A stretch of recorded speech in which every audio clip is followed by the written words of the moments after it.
Hola, ¿qué tal? Bienvenidos. El día de hoy vamos a estar hablando de un tema muy interesante, que es la psicopatología pensada desde la teoría kleiniana. Nos acompaña el doctor Francisco Saavedra. Él tiene una gran trayectoria, mucho de su trabajo ha sido expandir el pensamiento kleiniano y postkleiniano, y pues qué mejor tenerlo de invitado el día de hoy para que podamos hablar más al respecto. Adelante, doctor. Pues sí, bueno, estaba platicando con Tiare de qué tema podríamos tocar y uno de los temas pues, más interesantes fue justamente esto de la psicopatología, ¿no? Desde Klein. Hay muchos vértices de donde se puede entender la psicopatología. Mucho de la crítica que se le hizo a Klein en su tiempo es que ella decía que los niños son psicóticos, ¿no? Bueno, eso decían sus detractores, ¿no? Que todos los niños son psicóticos y que todos somos psicóticos. Y Clay decía, no, mira, no es que todos sean psicóticos, ni que los niños sean psicóticos, sino que hay defensas psicóticas. Entonces, eso de alguna manera volvió normal, o sano, o esperado, las defensas de tipo psicótico, las defensas tempranas. La escisión, la identificación proyectiva, la negación, las volvió de alguna manera normal, esperadas en el desarrollo. Claro, si esas defensas se mantienen, como lo dijo Klein, ¿no? O sea, uno tiene que hacer un pasaje de la posición esquizoparanoide a la posición depresiva. Si ese pasaje no se da, o si se dificulta demasiado por el tema de demasiada envidia, demasiado odio, demasiada pulsión de muerte, pues entonces tendremos temas como la psicosis, ¿no? En su libro, Hannah Segal, en su libro de Introducción a la obra de Melanie Klein, tiene un capítulo, creo que es el capítulo 4 si mal no recuerdo, donde habla de la psicopatología de la posesión esquizoparanoide y habla de que un exceso de envidia produce psicosis, ¿no? Es una idea de Bion, es un postcleiniano, uno de los discípulos de Klein. Entonces, realmente Klein habló poco de la psicosis, habló de la manía, habló de la depresión, ¿no? Habló poco de la psicosis. Realmente, quien retomó esta idea de la psicosis fue Bion. Entonces, tenemos, creo yo, que los tres pilares fundamentales para comprender la psicopatología desde un punto de vista kleiniano, hago un poco de trampa, por supuesto, porque pues kleiniano solo Klein, ¿no? Los demás pues, son post-kleinianos, pero bueno, englobándolos y agrupándolos en un solo lugar, los tres pilares son Klein, por supuesto, Bion y Meltzer. Cada uno de ellos va a tener una idea diferente de qué es la patología y qué es lo sano, ¿no? La salud. Entonces, desde ahí, bueno, vamos a entender los tres vértices.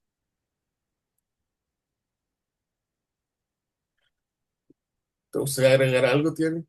Sí, bueno, justo tal vez un poco antes de que empieces a hablar de autores más complejos como Bion o como Meltzer, me gustaría pues justo, ¿no? Tal vez enfatizar un poquito para aquellos alumnos o escuchas que no están muy familiarizados con lo que dice Klein o de qué quiere decir teoría kleiniana, pues habría que entenderlo tal vez también desde esta idea de que cuando nos referimos a teoría kleiniana, nos referimos a la psicoanalista Melanie Klein. Y esto es interesante porque ella lo que plantea, y como nosotros podríamos pensar esta idea de psicopatología, es a partir de aquellas dificultades o vicisitudes que se van a dar en las relaciones de objeto tempranas. Esto quiere decir desde los primeros momentos de vida del bebé y cómo se va relacionando con aquello que le rodea. ¿No? También podríamos estar pensando en términos de la formación, sí, de un yo, pero muy primitivo, ¿no? Que va a tratar de manejar estas angustias tan intensas que se sienten en los primeros momentos de vida. Entonces, podríamos pensar que esta idea de psicopatología sería situarnos desde Melanie Klein en esos primeros momentos de vida en donde las relaciones de objeto son complejas de entenderse, de lidiar, en donde el yo está tratando es un yo tan primitivo que está tratando de manejar estas angustias, pues que podríamos pensar innatas o que se generan en los primeros momentos de vida por todo esto que conocemos como pulsiones de vida, pulsiones de muerte, ¿no? Y algo interesante sería pensar que a diferencia de Freud, quien centró todo el origen de la complejidad y patología del psiquismo, no es que él haya dicho que solamente es eso, pero toda su obra se centró en hablar sobre todas las dificultades que se daban en el complejo de Edipo y cómo se daba todo este tema de la neurosis. En Klein lo podemos ubicar mucho más temprano, ¿no? En los primeros momentos del desarrollo, en los primeros meses de vida, primeros momentos de vida, ¿no? En donde van a predominar las ansiedades o, digámoslo, angustias de tipo psicóticas, ¿no? Donde lo que le cuesta trabajo, ¿no? Lidiar a la mente es con todo esto que conocemos como principio de realidad, como todo este tipo de cosas que van a estar sucediendo, ¿no? Para eso, no sé, profe, si nos pudieras dar una pequeña explicación sobre las posiciones kleinianas, qué son, y si quieres ya puedo ir agregando un poquito más sobre, entonces, ¿qué sería psicopatología a partir de cada posición? Sí, es interesante esto que planteas, porque sí, ¿no? O sea, pensemos que la mente del niño cuando nace no es una mente como la de nosotros. Nosotros entendemos la realidad de una manera muy particular, ¿no? Y bueno, eso es uno de los grandes problemas, ¿no? Que tenemos incluso como adultos, porque la realidad no es la realidad. Nosotros no podemos acceder a la realidad. Podemos acceder a la realidad psíquica. Y la realidad va a confirmar o va a negar, a desmentir la realidad interna, la fantasía, diría que. Entonces el niño cuando nace tiene una serie de angustias, angustias muy lógicas, ¿no? Angustias de muerte, ¿no? Sobre todo angustias de muerte. Porque imagínense, o sea, uno nace y nace y llega a un mundo donde de repente existe el hambre, de repente existe el frío, de repente existe el calor, el ruido, y es una cosa desconcertante, porque un poco haciendo la analogía así como la expulsión del paraíso, ¿no? O sea, uno está en el vientre de la madre y no necesita comer, no necesita dormir, no necesita nada, porque ahí lo tiene todo, y de pronto sales al mundo donde necesitas hacer todo. Pues la mente, al ser una mente muy poco desarrollada, con muy pocas capacidades, con muy pocas herramientas, tiene que recurrir a defensas de tipo primitivo. La escisión, la negación, la identificación proyectiva. Todas estas van a ser, ¿no? Defensas de tipo psicótico, precisamente porque cuando nosotros lo podemos ver claramente con el adulto, cuando uno está escindido, ¿no? Uno solamente puede ver lo malo o lo bueno. Ni siquiera lo malo o lo bueno, lo ideal y lo devaluado. Con una identificación proyectiva, uno pone algo de sí mismo en el otro y el otro queda identificado con eso.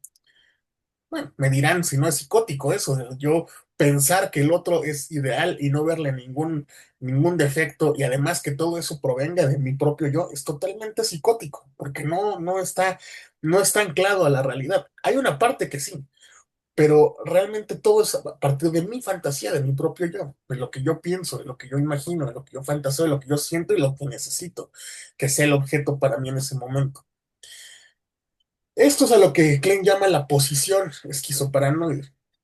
Es importante hacer la distinción entre posición y estructura, por ejemplo, posición y neurosis, posición y cualquier otro concepto, porque la posición tiene que ver con la manera de observar un fenómeno en particular, un objeto en particular. ¿Desde dónde me posiciono con ese objeto? ¿Desde lo esquizoparanoide o desde lo depresivo? Por supuesto que Melanie Klein dice que al principio de la vida surge la posición esquizoparanoide. No hay acceso a otras posiciones, solo lo podemos ver desde ese lugar. Desde el lugar de la decisión, de la negación, de la identificación proyectiva, la idealización, la devaluación. Entonces, esa es la posición que surge en un principio. Más adelante, dice Klein, que se va a poder, ¿no? Como acceder a la posición depresiva. ¿De qué depende que nosotros podamos acceder a la posición depresiva? Bueno, dice Klein que esta decisión y esta identificación proyectiva en la posición esquizoparanoide se dan como una forma de agrupar, de darle orden al mundo, lo bueno y lo malo, lo agradable y lo desagradable, la vida y la muerte. Entonces, se tiene que hacer una división perfectamente bien estructurada para yo saber qué es bueno y qué es malo. Si esta división no se hace bien, esta decisión no se hace bien, bueno, van a surgir una serie de problemas que ahorita vamos a hablar, pero se tiene que hacer una división clara entre lo bueno y lo malo. Podemos ver ciertas patologías que ese es el problema, que no hay una diferenciación entre lo bueno y lo malo, o que lo bueno y lo malo está confundido. El bueno es malo y el malo es bueno. En esto, por ejemplo, que dice Meltzer del Outsider. Pero bueno, vamos a ir para allá en un momento. Entonces el yo tiene que escindirse, partirse en dos, lo bueno, lo malo, lo ideal y lo devaluado, proyectar una parte para salvaguardar lo bueno de lo malo. Porque si nosotros dejamos lo bueno y lo malo en el mismo lugar, lo que va a pasar es que lo malo va a destruir lo bueno. Entonces por eso proyectamos ya sea lo bueno o lo malo para dejarlo lejos de lo otro. Klein dice, bueno, conforme el niño va relacionándose con los objetos reales, con la mamá, la realidad va a confirmar o desmentir la bondad y la maldad del objeto. Es decir, el objeto que es totalmente malo en mi mente, si yo siento que el objeto es totalmente malo, y entonces yo me topo con un objeto que no es tan malo, es bueno, entonces yo voy a decir, ah, bueno, entonces no es tan mal. ¿Qué quiere decir esto? Por ejemplo, el niño tiene mucha hambre y entonces siente que esa hambre no es algo que proviene de su interior, sino que es algo que le está provocando el objeto de afuera, que en este caso es el objeto pecho. Se lo está provocando. Y entonces, ¿qué es lo que hace el niño? Pues ataca el pecho, ¿no? Grita, llora, muerde, ¿no? Se inclina, ataca con sus heces, etcétera, etcétera. En una fantasía de atacar el pecho. Pero si el pecho no se destruye y entonces regresa y le da leche, dice el niño, entonces este pecho no es tan mal. Entonces poco a poco se va dando una integración. Eso es lo que sucede en la posición depresiva. La posición depresiva implica que lo malo y lo bueno vuelven a juntarse, se integran y entonces pierden, a partir de que pierden sus cualidades omnipotentes. Es decir, lo malo no es tan malo y lo bueno no es tan bueno, y entonces eso permite que yo los integre, se vuelvan uno y se vuelva un objeto completo. ¿Por qué se llama posición depresiva? Porque eso también implica una sensación de pérdida, porque se pierde el objeto ideal. Si ya pierde su capacidad, su cualidad omnipotente, entonces pierdo yo también un objeto ideal. Santa Claus no existe, Superman no existe. Pero bueno, hay bomberos, hay policías, hay psicoanalistas. O sea, hay gente más o menos humana, ¿no? Bueno, 100% humana que hace cosas más o menos buenas y malas también, ¿no? Todos tenemos defectos. Pero bueno, tratamos de ser la mejor persona que podamos ser. Entonces, eso produce una sensación de pérdida y de duelo por el objeto ideal. Y al mismo tiempo viene una cosa que es el penar por el objeto bueno. Porque el yo haber atacado el objeto malo, que era malo, malo, malo, absolutamente malo, en realidad también estaba atacando al objeto bueno, porque no eran dos objetos separados, no eran dos partes, sino que era uno solo. Entonces me doy cuenta que esa misma mamá que yo ataqué es la misma mamá que me daba de comer y que me cuida y me protege. Y entonces viene una sensación de penar por el objeto, angustiarse por el objeto. No en una cuestión retaliatoria que sería en la posición esquizoparanoide de ese objeto, como ya lo dañé, me va a venir a atacar. No, no, no. Con una sensación de verdadera culpa de le hice mal a un objeto que era bueno, pensando que era malo. Y lo ataqué pensando que era malo, cuando en realidad era bueno. No ideal. Bueno, eso sería en las dos posiciones, ¿no? Klein decía que uno pasaba de la posición esquizoparanoide a la depresiva. Más adelante, Bion dice que más bien hay un vaivén. Uno de repente está en la posición esquizoparanoide, uno está de repente en la posición depresiva y lo conceptualiza con las letras PS, posición esquizoparanoide, paranoid schizoid position, y dos flechas hacia los dos lados, y una D que es de depressive, ¿no? Posición depresiva. Entonces hay un vaivén entre esas dos posiciones, pero para Klein hay una clara distinción entre la posición esquizoparanoide en un principio y Cuando se fortalece ello y pierden sus cualidades omnipotentes los objetos, la fantasía, la propia envidia, el propio odio, aparece entonces la posición de presa. Claro, y que justamente, ¿no? Con todo esto que tú estás explicando, ¿no? Tal vez regresando un poquito a, entonces, ¿qué es la patología en lo esquizoparanoide? Cuando esa decisión, ¿no? Esa división entre lo bueno y lo malo no basta para disminuir las angustias, no basta para poder terminar de ordenar. Entonces, ¿qué es lo que termina pasando? Vuelve a escindir y vuelve a escindir y vuelve a escindir. Y entonces terminamos con una mente hecha cachitos, con objetos hechos cachitos, ¿no? Entonces, de repente, esa persecución, ¿no? De las cosas que nosotros vamos proyectando, ahora no es un objeto persecutor, sino son millones de objetos persecutores, ¿no? Entonces, la angustia va a aumentar, ¿no? Y es el ciclo vicioso, por así decirlo, ¿no? Porque a, a mayores perseguidores, la mente va a tender a tratar de escindir otra vez. Y lo único que va a pasar es como este capítulo de las caricaturas, ¿no? Donde el Mickey, ¿no? Corta con el hacha a la escoba y de esa escoba ahora salen dos escobas más, ¿no? Que lo están siguiendo, ¿no? Entonces se vuelve una cosa terrorífica, ¿no? Eh, me hace pensar en, por ejemplo, estas personas, ¿no? Que están gritando de la nada a un árbol, ¿no? Y viéndolo aterrorizados. Bueno, entonces ahí sí es como también podemos entender cómo funciona la psicosis explicada desde la teoría cliniana, ¿no? Es aterrador, es persecutorio, es también justo una alteración respecto a cómo vamos a percibir a los objetos y a la realidad, ¿correcto? Sí, ahí estás hablando de Bion, ¿no?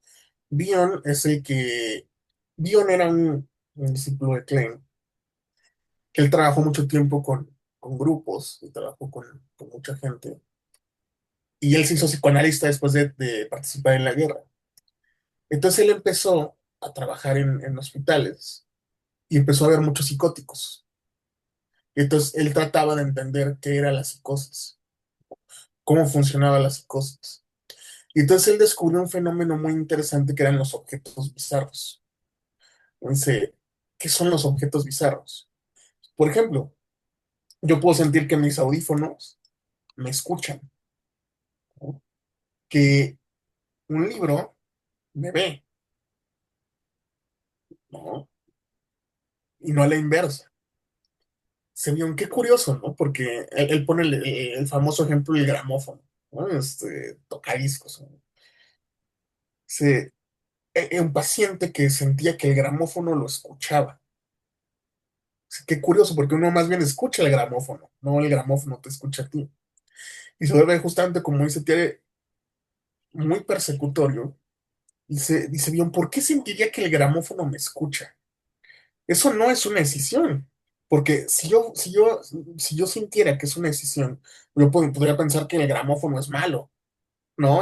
Que el gramófono, vamos a decir la gente, el microondas me produce cáncer, ¿no? Eso es una decisión, ¿no? El microondas, que es bueno, en realidad me produce cáncer por las ondas, ¿no? Esa es una decisión clara, ¿no? Hay uno bueno y hay uno malo. Bueno, Herbalife, malo, el microondas, ¿no? Eso es una decisión. Pues yo aquí no veo la decisión, yo veo que el tipo está asustadísimo porque el gramófono lo está escuchando. ¿Qué ocurre ahí? Entonces él llega a la conclusión de que no hay una decisión, hay muchas, ¿no? Él dice que, justo como dice Thierry, está el objeto y se escinde. Dice, no, no me basta, no me basta con escindirlo. Y entonces el objeto se vuelve a escindir, y se vuelve a escindir, y se vuelve a escindir, y se vuelve a escindir, y se vuelve a escindir, hasta que termina hecho pedacitos. Acuérdense que la máxima cliniana es que lo que le ocurre al yo, le ocurre al objeto, y lo que le ocurre al objeto, le ocurre al yo. Entonces, así como el objeto queda hecho pedacitos por la decisión, también el yo queda hecho pedacitos por la decisión masiva. Y entonces ocurre una cuestión que Bion denomina como identificación proyectiva masiva. Masiva no por la cantidad de identificación proyectiva, sino por la cualidad de la identificación proyectiva, que es tomar un elemento de lo sensorial y colocarlo en un objeto.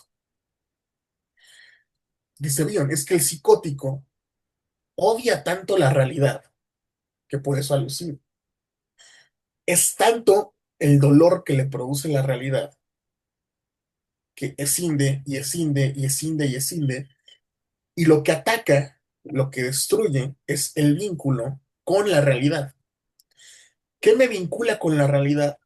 Los órganos de los sentidos, el oído, la vista, todo eso me vincula con la realidad. Entonces, al yo atacar el vínculo con la realidad y hacer esta decisión, ¿no? Masiva, hago la identificación proyectiva masiva y no proyecto lo bueno o lo malo de mi self, de mi yo. Lo que proyecto es un pedacito de mi mente, que es eso que me vincula con la realidad. Entonces yo le proyecto al gramófono mi oído y entonces el gramófono me escucha.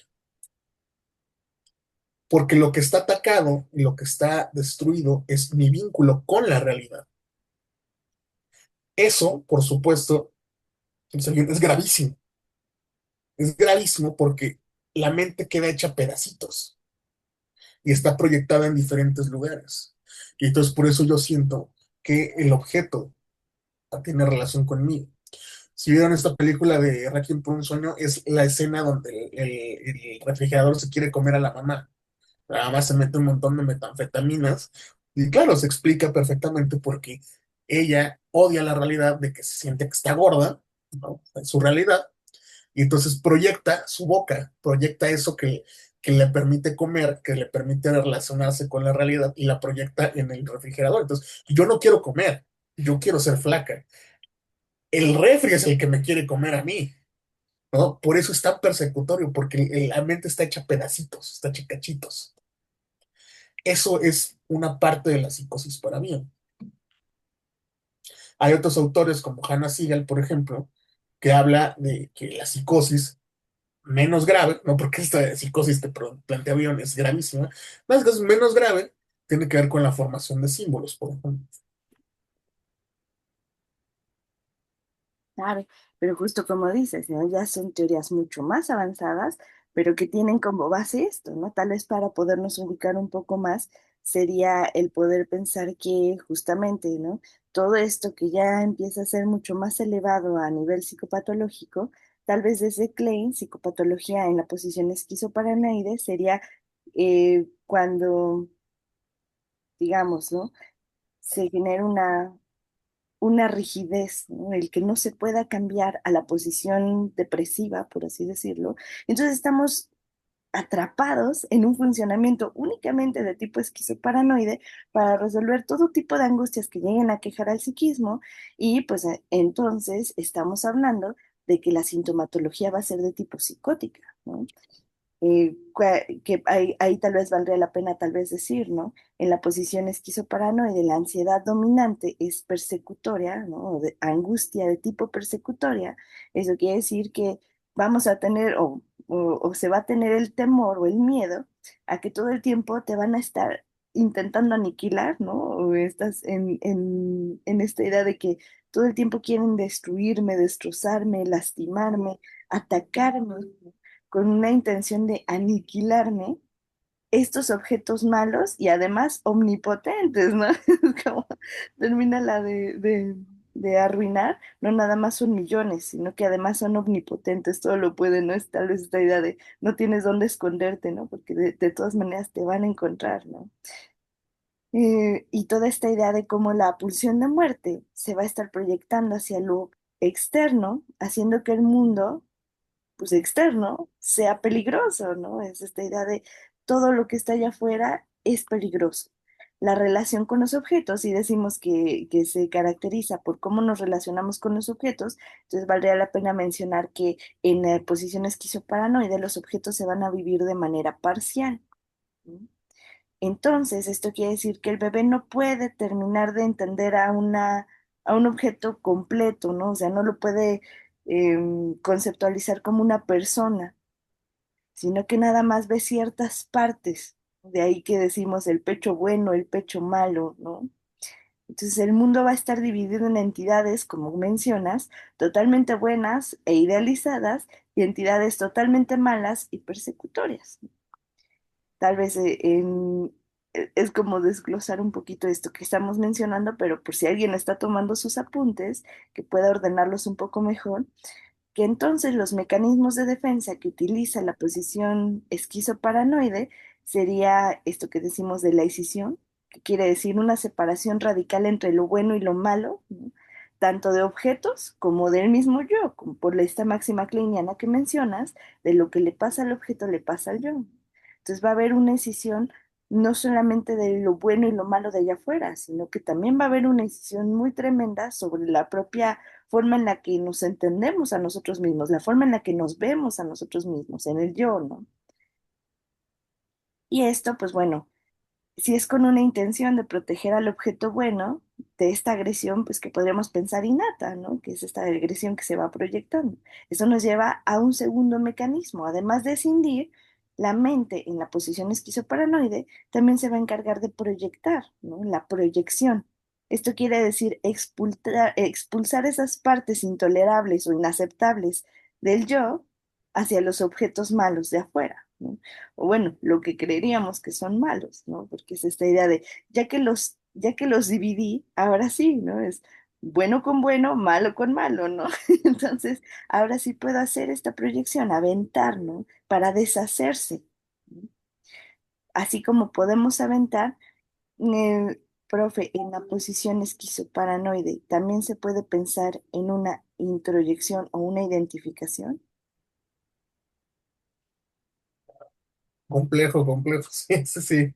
Este, sí, ahí ya nos meteremos en otro tema, pero sí, o sea, claro, uno proyecta y uno introyecta, ¿no? O sea, la proyección y la introyección tienen que darse. Y hay identificaciones también, ¿no? Entonces, cuando uno proyecta un objeto malo. Cuando uno proyecta un objeto bueno, uno proyecta un objeto bueno. Claro, es este proceso de adueñarse de ello también, de cierta manera. Y uno se identifica con los objetos también, ¿no?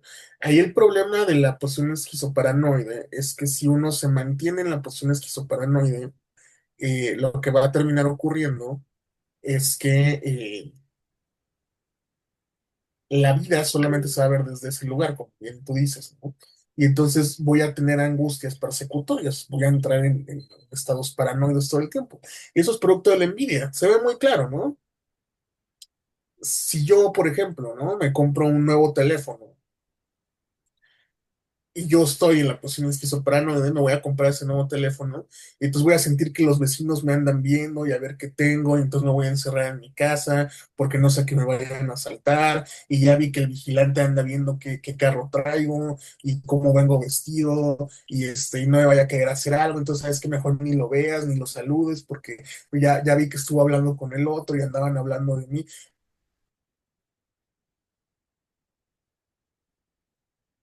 Ay, profe, Eso es de alguna manera te nos quedaste trabado un poquito. Nos quedamos hasta la parte del vigilante, de que me anda viendo, ¿no? que a lo mejor lo pueden ver normal hasta cierto punto, porque todos funcionamos así de repente. Por eso dice Bion que hay un pasaje de la persona esquizofrénica y de la depresión. Entonces, la psicopatología, en ese sentido que leiniano, sería ser incapaz de ver la vida de otra manera. Y entonces, el que está así es el paranoide, ¿no? Es el psicótico paranoide que todo el tiempo anda ahí con su sombrero de aluminio, ¿no? Porque los aliens, ¿no? Lo quieren llevar y tal. Ese es el psicótico para que, ¿no? El que no puede salir de la posición esquizoparanoide y todo el tiempo está viviendo la posición esquizoparanoide y todo lo ve desde ese lugar, persecutorio. Entonces, bueno, respondiendo a tu pregunta, sí hay proyección y sí hay introyección, pero de objetos parciales. Y hay identificación también con objetos parciales. Eso da como resultado, por ejemplo, diría Meltzer, eso da como resultado la superficialidad, esta onda como puritana, ¿no? Esta onda como falsa, ¿no? Esta gente que es muy religiosa, por ejemplo, ¿no? Y que son súper buenos y que son súper moralinos y eso da como resultado, ¿no? Una introducción de un objeto bueno, pero parcial, ¿no? Lo bueno es no tener sexualidad, no comer carne, no, no sé qué, no decir groserías, ¿no? Eso es lo bueno, eso es ser una buena persona. ¿No? Ser así como absolutamente estirado, ¿no? Así como muy, muy así, ¿no? De ir de traje todo el tiempo, hablar con formalidad, ¿no? No importa si pateas perros o lo que sea, no, no, lo que importa es que tú te veas así impecable, ¿no? Eso es un objeto, una introducción de un objeto parcial, eso se da por una incapacidad de entrar en la posición depresiva y entrar en lo que Meltzer denominaría como la identificación introyectiva, que ya tiene que ver con un objeto completo con el cual se siente gratitud y con el cual uno se identifica de una manera más compleja. Pero eso es solamente a partir del pasaje a lo que Meltzer denomina como la cuarta dimensión, y ya saliendo de la posición depresiva. De hecho, Meltzer dice, no, nosotros no podemos entrar en la posición depresiva, existe el umbral de la posición depresiva. Nosotros tocamos el umbral de la posición depresiva y luego nos regresamos, porque realmente tener gratitud, ver a un objeto completo, estar como en un estado de abnegación, de pensar a este objeto como completo es muy difícil. Nosotros estamos en el umbral, si acaso llegamos al umbral de la posición depresiva, pero eso de la identificación interactiva es un ideal, ¿no? Es algo que ojalá pasara, pero en realidad no pasa. Estamos nosotros poblados de objetos parciales, realmente. Claro, y que justamente, ¿no? Tal vez con esta idea del omnipotente también viene una negación omnipotente, ¿no? Ah, Esta es otro de los mecanismos que utiliza la mente, ¿no? El negar y además omnipotentemente todo aquello que no nos gusta, ¿no? Todo aquello que no va acorde a lo que consideramos como bueno, ¿no? Entonces se niegan esas partes, tanto, eso es lo que dificulta este proceso de integrar, ¿no? Integrar que tenemos tanto partes buenas como partes malas, ¿no? Que el objeto es tanto bueno como malo. Entonces, por eso no se puede ver al objeto total, ¿no? Por eso lo tenemos parcializado. ujú. Entonces, se podría decir que la psicopatología asociada sería lo que conocemos como psicosis, tal vez en términos más, ¿cómo decirlo?, psiquiátricos. Estamos hablando de esquizofrenia, paranoia, ¿no? Pero nosotros estamos hablando en términos psicoanalíticos, ¿no? Se entiende como esta regresión que se hace o el estar fijados o atrapados en un funcionamiento de tipo esquizoparanoide, ¿no? Donde la escisión, la proyección masiva, la identificación proyectiva van a operar de manera predominante y pues esto va a empezar a fragmentar al yo y va a conllevar a delirios de tipo persecutorios, a angustias de tipo psicóticas, ¿no? Eso es como lo que nos estamos enfrentando cuando hablamos de psicopatología en la parte, en la posición esquizoparanoide, ¿correcto? Claro, y habría que hablar, ya no da tiempo, no nos quedan un par de minutos nada más, ya no da tiempo, pero habría que hablar de que también lo que dice Hannah Siegel de la formación de símbolos también es una parte psicopatológica. Meltzer, cuando habla de la perversión, el outsider, también es una patología cliniana. El autismo es una patología cliniana. Hay muchísimas cosas que podemos hablar de psicopatología. Precisamente nos podemos tomar todo un curso de eso. Pero pero sí, es muy complejo y es muy interesante, pero bueno, yo creo que esto es como la base, ¿no? El umbral, ¿no? Diría Meltzer, ¿no? De la psicopatología cliniana. Claro. Pues muchísimas gracias por este primer acercamiento. Estaría interesante tal vez hacer la segunda parte ahora hablando de psicopatología, tal vez aterrizada a la posición depresiva también y a todas estas otras psicopatologías que tú nos acabas de explicar cómo también derivan de la teoría cliniana, ¿no? Y que podamos entenderlas un poco más a detalle. Sería algo muy interesante. Sí, la melancolía, la manía, la bipolaridad, el autismo, la perversidad, todo eso son psicopatologías que se explican desde el lugar que vienen. El narcisismo, por ejemplo, Rosenfeld habló mucho de eso, ¿no? Hay muchísimas, muchísimas cosas. Pues estaría buenísimo, esperemos que le den mucho like, que lo mencionen en comentarios para que nosotros podamos empezar a planearlo. Y pues bueno, agradecemos mucho tu tiempo, doctor Francisco Saavedra. Síganlo en sus redes sociales, ahorita va a estar muy activo en la publicación de su tesis doctoral. Entonces, pues estamos en contacto para que también podamos conocer sobre tu trabajo. Sí, sí, va a salir como en forma de libro. Se titula Metapsicología de la Dimensionalidad.